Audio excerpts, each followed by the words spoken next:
Hello, in this video I want to show you how to fix the problem when you can't find the games you want to install on Google Play Store in Motorola Moto G73.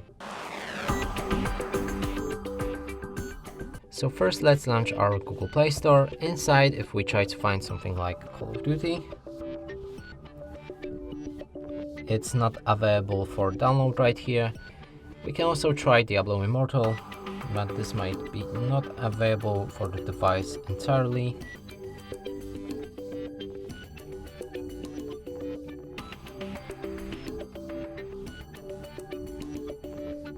So there's also no option to download it.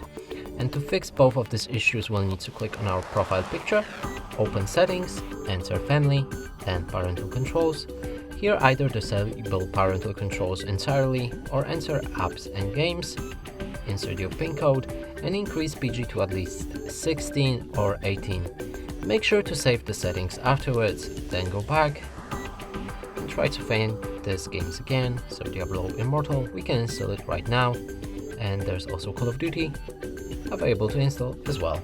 And that's it for this video. Hope you like it. Please consider subscribing to our channel, leave a like and a comment below.